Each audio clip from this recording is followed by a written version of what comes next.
Man, Tom, I watched the OG Godzilla film last week, and ever since, I've been having dreams about smashing a city and causing mass destruction. So, you want to play King of Tokyo.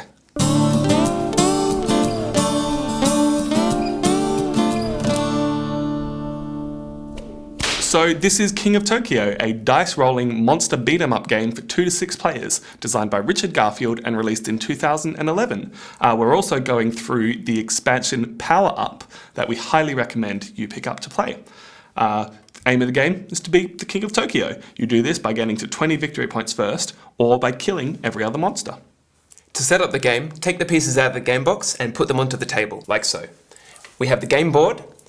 We have the pool of counters for different types of monster special abilities and cards, our energy resource, our pool of dice, and finally, a deck of cards for monsters, 3 of which need to be turned over and put into a trade row. After you finish setting up, everyone needs to pick their monsters. You'll get a character cutout to represent yourself in the game, and a character card to track your victory points and health. Victory points start at 0, health starts at 10. If you're playing with the expansion, you also get a set of evolution cards. These will power up your monster in unique ways throughout the game. Then you're all set to pick your first player. The game says the youngest goes first, but you can do this however you like. King of Tokyo is played out in individual turns, and each turn is played out in 4 steps. The first step is rolling and re-rolling the dice. Each dice has 6 sides, a 1, a 2, and a 3, and an attack, a heal, and an energy. You roll the dice, and then you can re-roll them twice. So you decide which ones you don't want to re-roll this time. I'll try and get myself some victory points, and I'll roll these ones. Look at that. Got my victory points, and if I wanted to, I could decide to re-roll those ones, because at any point you can re-roll any dice that you like. After you've rolled the dice, we need to resolve the effects. For each heart you roll, you'll be able to heal 1 hit point to your monster to a maximum of 10, unless you have some kind of special ability. For each energy you roll, you'll take an energy token and put it next to your monster to spend later, and for each attack you roll, you'll be able to punch the other monsters and deal some damage.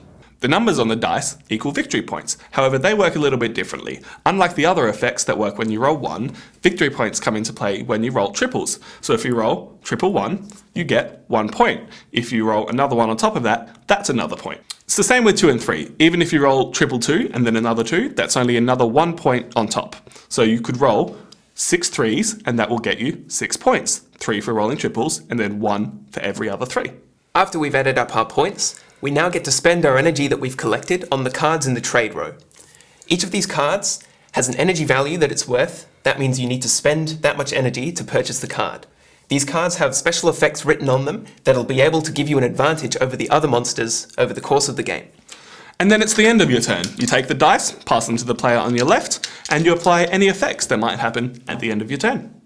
The game will begin with no monsters in Tokyo. However, the first player to resolve an attack die must move into Tokyo and claim its benefits. The benefits of being in Tokyo are that when you move in, you get 1 victory point. When you start your turn in Tokyo, you get 2 victory points.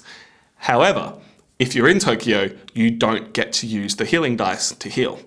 When your monster is in Tokyo, for every attack die you resolve, you'll attack each monster that's not in Tokyo. However, each monster that's not in Tokyo will attack you, and if you take damage, you can choose to yield. When you yield, you take your monster out of Tokyo, and the attacking monster must move in your place. They'll receive the benefits of being in Tokyo, while you'll be on the outside. When playing with 5 or 6 players, you also use Tokyo Bay. Tokyo Bay works the exact same as Tokyo City. If there's no one in there and you roll an attack die, you move in. In this case, you'll also attack the person in Tokyo City. You are classed as in Tokyo, so all your attacks from now on will deal damage to everyone outside of Tokyo, and all of their attacks will deal damage to both you and the player in Tokyo City. If the player count drops to below 5, you no longer use Tokyo Bay. There are 66 cards available for purchase with energy tokens, and this is what makes the game unique. Cards have 2 different types. There are keep and discard. Keep cards, once purchased, will sit in front of you until later use, or if they have an ongoing effect, and discard cards, once purchased, will resolve their effect immediately and then be put into the discard pile. For example, this is a keep card called Burrowing. It says when you are in Tokyo, deal 1 extra damage. When you yield Tokyo, deal 1 damage to the monster taking it. This is a card that once purchased will sit in front of your character template, and it will keep its effect for the remainder of the game. Another example is this discard card called High Altitude Bombing. It reads, all monsters, including you, take 3 damage. Once you spend the 4 energy to purchase this card, it will deal 3 damage to all monsters, and then it will be put into the discard pile.